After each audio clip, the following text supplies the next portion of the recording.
Itaola. All right, here we go. Ko Betway ba tshepela hore o tshwantse o betjhe ka tsela e nepahetseng. Ka nako e nngwe ho tlamehile hore o ikhule hanyane. Ka nako tse ding O ska leka go busha tše di lahlegilego. Nakusasa kuse olunye usuku. Dlala ngokusemandleni wakho. Ge o tlhoka thušo re gona. hopola, bet responsibly. Right.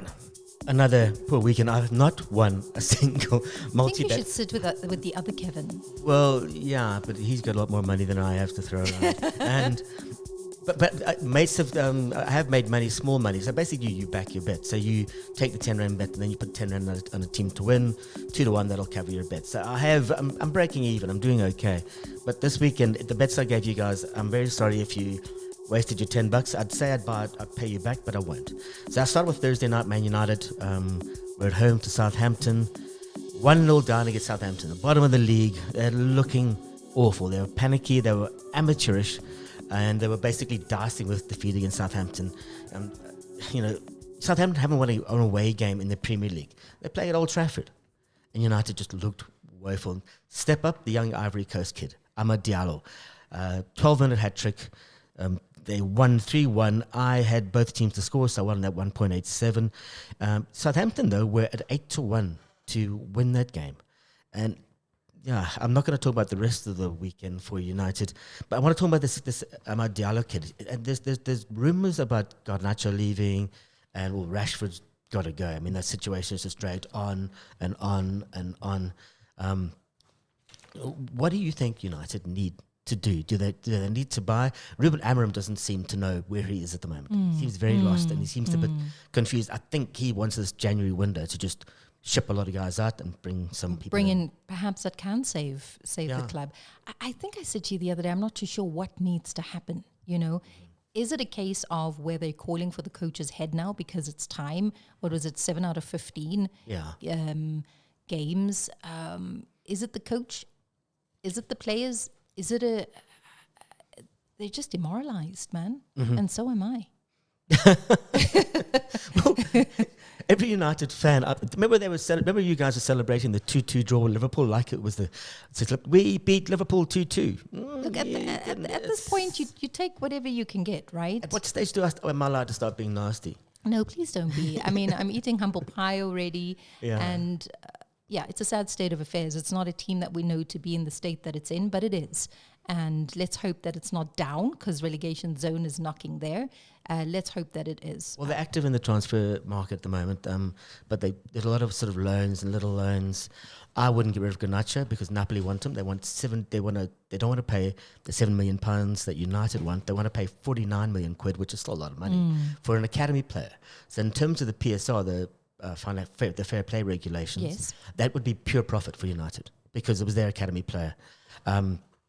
And the same maybe for Rashford as well. Rashford's been there for ages. He's costing £375 a week. I mean, that's a lot of money. Yeah. And he's not playing. He's barely even training with the team. Maybe Ruben just needs to be a bit more aggressive in terms of what it is that he wants, and maybe we'll see that now. Maybe it's taken this for him to maybe. We speak a lot about suffering. I mean, the fact that Harry Maguire is not one of their best players. Good God, what is going on? I mean, is Anthony going to get a run now? Anthony is probably the biggest waste of money since Andy Carroll for Liverpool. That's about it. Shame. Look, something's got to happen. Something needs to happen. They can't just be. And obviously, it was a sad weekend for United and for Manchester City fans because Dennis Law, the absolute legend, died. He's one of very few people to have played for both clubs. Played for City first, and then George Best, and Bobby Charlton were the Holy Trinity. Basically, they were the magical players for United. I'm actually going to be doing a bit of an obituary and a look back at him in the Premier Football Show a bit later. Nice. And there's some really, I mean, he used to play with really heavy football on muddy fields, but he was always like a ballet dancer. He really was. He had balletic moves. Abilities. Yeah, and he hated the fact that he was a striker, and yet he was a great striker. He scored hundreds of goals, and he said no, he wanted to be involved. He wanted to play in midfield. He always wanted to be involved in the game. And he just said, everyone said, but we need someone to score. Sir Matt Busby at United and I mean, he was even coached by Liverpool manager Bill Shankly when Bill Shankly was starting at Huddersfield.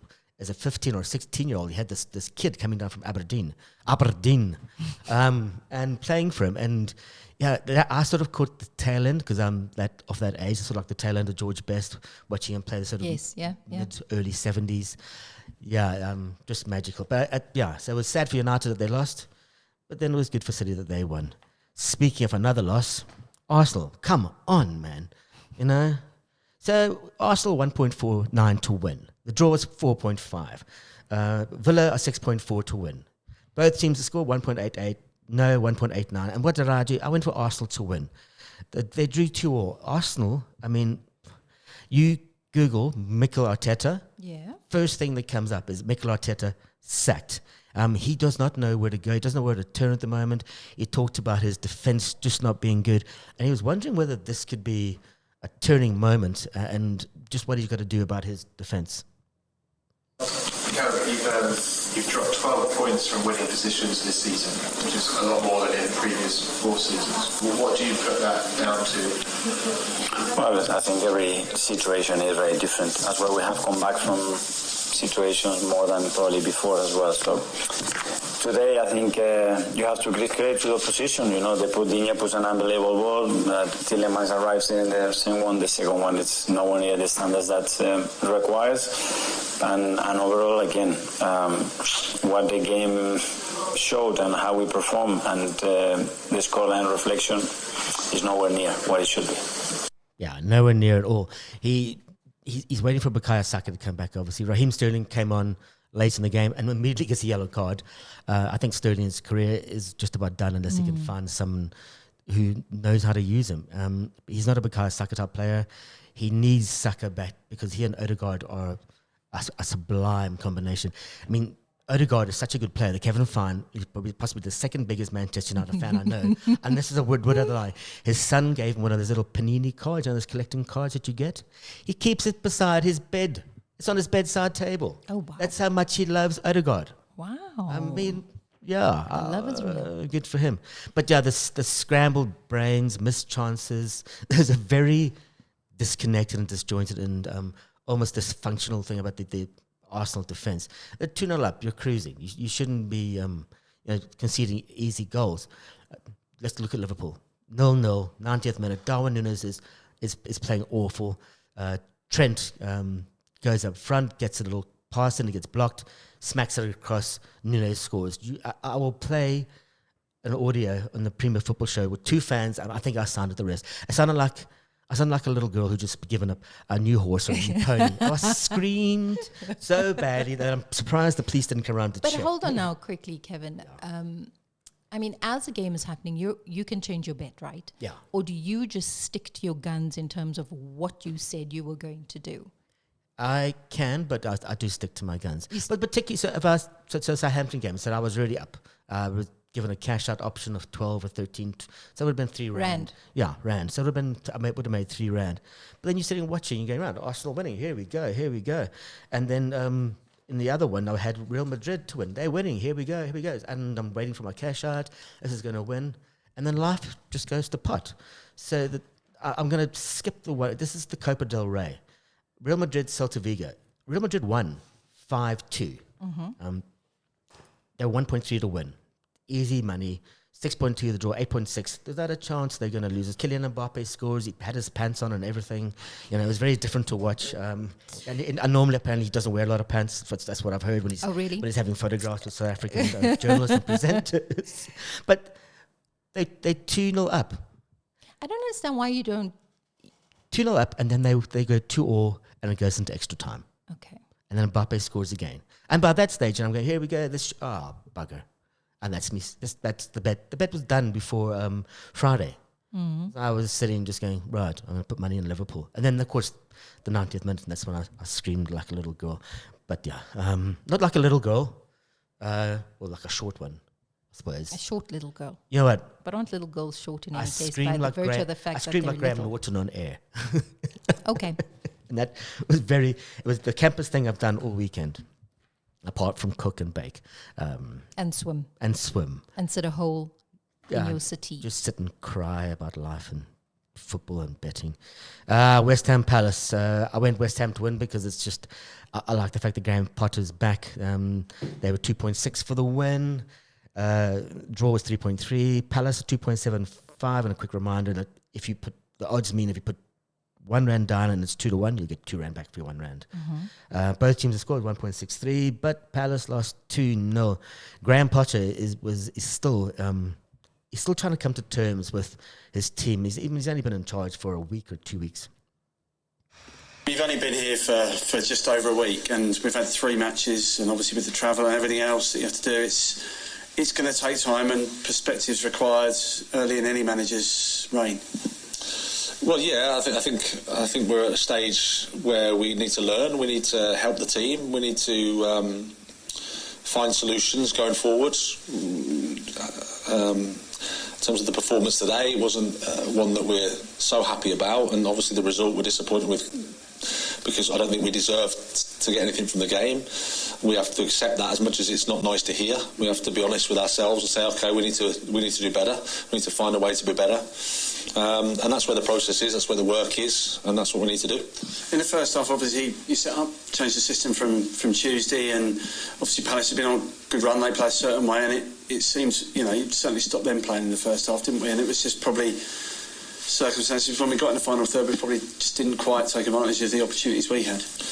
Yeah, we sort of cancelled each other out, but probably they were better at it than we were. We weren't able to sustain attacks as well as we would like. We were a little bit second balls and knockdowns and things like that. They seem to be sort of on it a bit quicker than us. Just one of those days. It was probably a little bit flat, a little bit leggy, and we're conscious of how to help our attacking players that we have to sort of make them not do as much from a defensive perspective. So when Carlos in the week had a slight problem with his hamstring, so we were concerned about him from the start. So it's just one of those things that we're just trying to manage everything to try and find the right balance. But at the end of the day, we didn't play well enough. I thought when the subs came on, we had a response, and we're more on the front foot and more like how we'd want to be. And obviously, it's nice for the young lads to get on and play, because I thought they did well, and they've done well since we've been here. Yeah, well, champs, they're down in, looking down where do I see them, they're just below Man United, 14th place, 26 points having played 22. United are also on 26 points in 13th, and that's not very, they're only 12 points away from relegation, which is a very dangerous, or 10 points away from relegation, which is a very dangerous place to be at the moment. The form is just up and down. I do like Graham Potter. I hope he gets it right. The final bet, the Betway SA 20. I had the Durban Super Giants and the Sunrisers Eastern Cape. This is the first leg, the away leg for the Sunrisers, 1.65 to win. The Sunrisers outside favourites because they've had a woeful start to the season. Most sixes, Durban Super Giants 1.80 and the Sunrisers were 2.45. Unfortunately, the Giants had 4 sixes and the Sunrisers just 2. So for 10 Rand, I won you nothing. I got 1 out of 5 right. I am perhaps the worst betting person in South Africa. One of these days.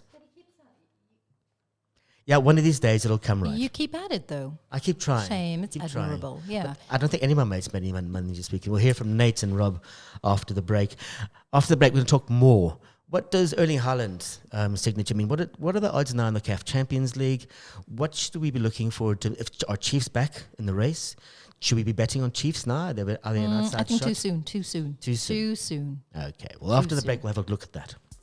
Yeah, so this was a weekend of me going against the grain. But I didn't listen to my gut saying go with Everton. So supposed to go with Everton, but I put draw. I'm supposed to go with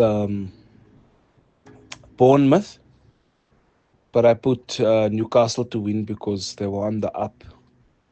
So those two teams messed me, man. Sometimes you just need to go with your gut. Go against the grain, go against an away team, or go against the weaker team. Seen this weekend as well. Barca drawing.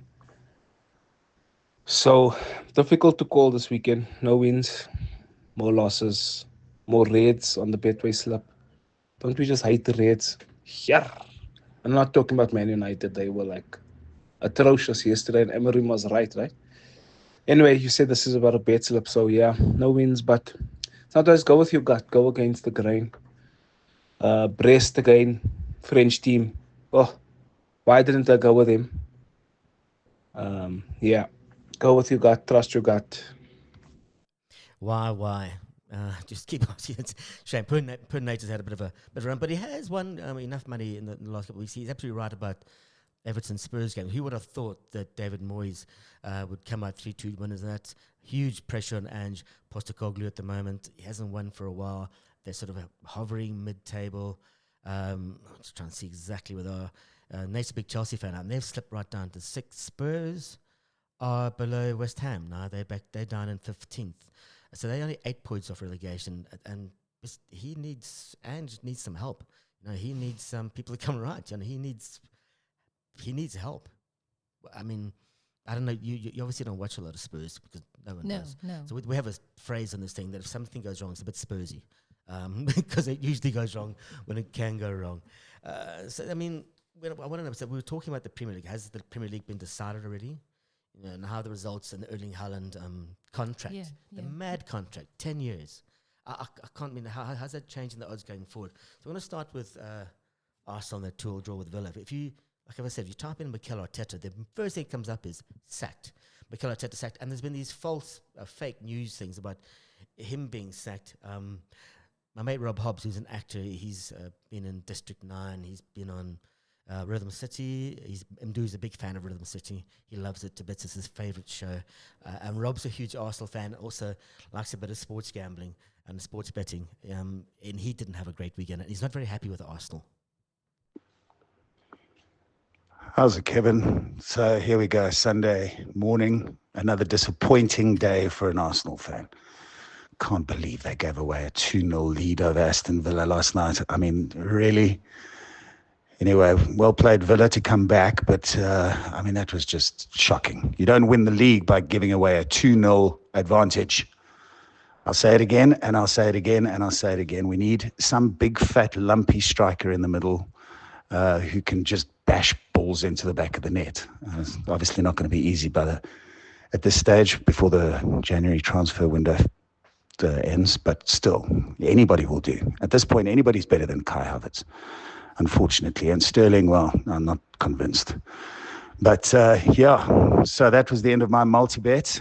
And Newcastle getting thumped was also a leg that I lost. So can't blame it all on Arsenal, but still, absolutely. You can't win the league like this. Come on, man. Anyway, I think that that ship might have sailed last night. Anyway, all best. Catch you later. Cheers. As I said to Rob, and he said, was that okay? When he sent me the voice, and I said, it had just the right note of desperation and angst. Yeah, shame. What did he say? What did you guys need? A big... he needs a big thumper of a striker. So There basically, instead of a tip-tap, basically Pep Guardiola, let's pass it around. He says, just smash the ball. Yeah, just go for it. Darren Nunes. You need someone to just wallop at the thing, and don't mess around. Don't pretend that you're going to score. I mean, Arteta admittedly did look like he'd seen a ghost. Side leading 2-0 against Villa. Martinelli scored. Havertz has scored. And he must have thought, easy, a nice cathartic victory that would keep the pressure on Liverpool. But then Villa came back and scored 2 quick goals. And he was asked, does this mean is this a turning point in the title race? We're obviously very close to drawing, and then they scored 2 goals to win, and obviously you guys were 2 up and then drew. I mean, how pivotal a day do you think this might be in the whole scheme of things with the title race? Yeah, there are moments. Obviously, they managed to do that. They made the subs, and subs made the impact, and they managed to change the game. And in our side, it was the opposite. Even though after conceding the 2 goals very close to each other, the danger was because I knew how the team was that we could go downhill because we were physically drained. Suddenly, the team find another gear to go again and just put the Aston Villa in their box and go again, trying to find the goal that we haven't been able to score at the end.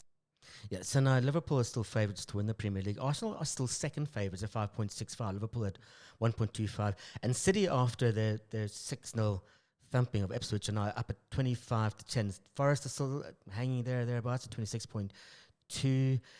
But the person who's favourite to be the top goal scorer is, I'm going to let you guess this one.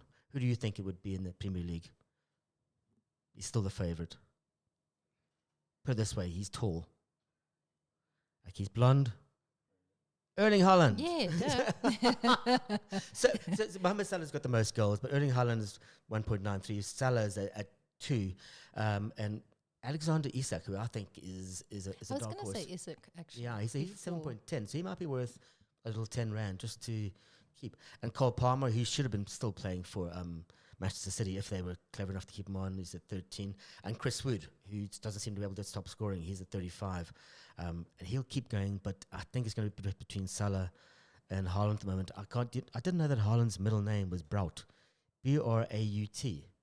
Braut. Oh. I don't know if you've seen the video of his signing. It is a bit cringy. The 9.5-year signing? Yeah, 28 million pounds a year for what I understand. That's insane money. Pep Guardiola was asked about it after the 6-0 thumping, and he actually seemed to be a bit shocked. He was like, if it wouldn't have been invented nice, he was actually taken aback. Hi Pep, you always say when it comes to contract negotiations with players and transfers that you leave it to Cheeky. What was your reaction when he told you that Erling was going to sign for 10 years? I said, can you repeat? And he said to me, I said, sure? I said, yes. So, good news. That means a lot. I know there's been Yeah, it does mean a lot. He's not going to be here for the rest of this contract. So no, he's just gone through a shitty divorce. A bad divorce. I mean, I didn't mean to use the S word, but apparently not a very nice divorce. And that came... No divorce is ever nice, I don't think. I don't think there's a nice divorce. Yeah, exactly. So he's struggling with that. And I think that came at a time when he had his health has been struggling with mental health and physical health. He admitted that in press conferences. I mean, this is taking a toll, and this is his entire life, and I think he's just thrown everything to it. And then having the divorce on top of that. And is this a bit of good news? Will this spur him on? Will it spur City on? He thinks it will. He's absolutely not sure about what he needs to do to improve Haaland as a player. And there's a lot of people. But he's got the security now. Is security something that you're looking for 9.5 years? So do you want to spend the prime of what is left at Etihad Stadium? Is that where you're going to stay? I don't know if it's a bit of a trap, but then I'm sure there's also buyout clauses where if you do eventually want to go, you can go, right? But I'm really confused by it. For me, it's a security thing. Yeah. If I read and look at it, but I mean, why would you not give yourself the freedom to be able to go? Or is it about the money? We talk about the money so many times. We spoke about a Percy Tau, although maybe exaggerated at 16.8 from 1.9 million from one club to the next. But I don't know. You know, I've never really been a high performance athlete at this level. So what is it that you're thinking? Are you thinking, with everything else it seems to be on the down, let me just kind of get myself something where I can get back on my feet and, you know, keep playing the game that I love. Apparently he loves Manchester. That much? Yeah, he loves it. He loves the place. He loves the club. He's settled. He's just had a kid at the age of 24. His dad used to play for the clubs. I think it's very much within his remit. It's the way he wants to spend the rest of his life. He doesn't want to have to say, why go to Madrid? Why? Because everyone else goes to Madrid. It's a bit blur. Yeah, it's like everyone goes to Sundowns or Pirates. And speaking of Pirates and Sundowns, what about them this season? I mean, that's just the CAF quarterfinals. Yeah. Impossibly exciting. Look, I'm still stuck here on the £525,000 per week that he earns. You know, that's where I'm stuck. But nonetheless, at the age of 24, I guess 9 years later, if that's where you want to stay, so be it. I guess he's young enough also. But that still baffles me as to you signed a 9-year... 9.5 year extension. Yeah. 2034. I'll be retired. Again. Yeah. But yeah, it just... But yeah. You were talking about that last 8 for the Total Energies CAF Champions League. So MC Alger, AS FAR, Mamelodi Sundowns, Orlando Pirates, Al Hilal, Pyramids FC, Al Ahly SC and Esperance Sportif de Tunis are into the quarterfinals. So happen to be chatting to a few friends of mine, Dikgang Mabalane actually just sent us a voice note, and he was actually analyzing Rele Boile. Everybody is Rele crazy at the moment, and he's saying this goal from him, when they played, calls it a toe poke, but he says this player is phenomenal. Really is a star. And I'm not saying he's a star because, everyone says he's a star. But this boy has got something special. And, look at how he scored the goal in the Champions League. A lot of people would think, oh, well, it's an opportunistic goal. But he finds himself in those spaces and he finds ways to get into those spaces. The thing is with Rele, he's got a very matured, I've always said this about him, he's got a very matured understanding of the game, and a lot of players his age lack. Look, he runs in between, tall, big defenders, physically intimidating, but he still gets into those positions, and that's how he scores goals. So he's not also one-dimensional.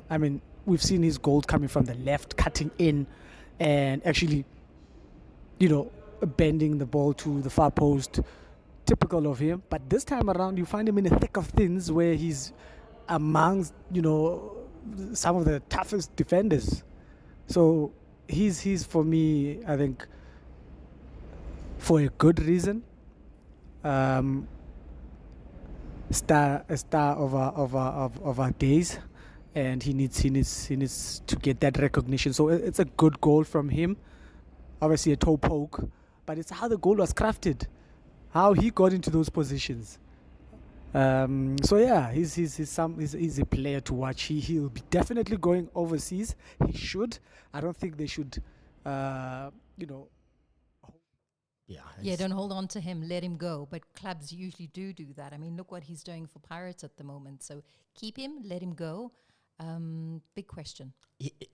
Toe pokes or goals? Look, it is. A goal is a goal, right? Yeah. And like he said, toe poke, however, how was that goal crafted at the end of it all? So his ability to be able to read the game, get into spaces, and find the back of the net game after game, it's why all eyes are on him at the moment. When is the CAF quarterfinal draw? I see CAF haven't actually announced it yet. I don't see anything up on the so socials either, or on the group here. So soon. So we just hope beyond hope that Sundowns. That would be nice. Don't get part. Would it be? Maybe it would be. Well, then it will guarantee a semi-final place for South Africa. Yeah, and that's about the only thing. Yeah, and maybe we can go watch. And are the quarterfinals home and away as well? That must be. Yeah, I'm pretty sure they are. Cool. Right, that's been a Betway show that in which no one has won money yet again. Romney, thank you very much. This Monday, how we got through it, Lord only knows. Yes, and also thank you for teaching me how not to bet while your teachings are happening. I'm going into week 2 of my lessons, watching, looking, learning, and losing. Correct. You still owe me $80, by the way. I know. Yeah. RomneyAudio.Africa. We'll speak to you tomorrow. 100 now. Cheerio. Every Monday and Thursday, Cavs Betway Bets is powered by Betway. To all our believers, to the gunners of Kopona, to our drivers at Stoker's Arms, to the believers at the Brazen Head, to Langa, to Kwamashu, I'm back. We hear you. Now hear us. Siyabonga. Thank you. Betway, the official global betting partner of Arsenal.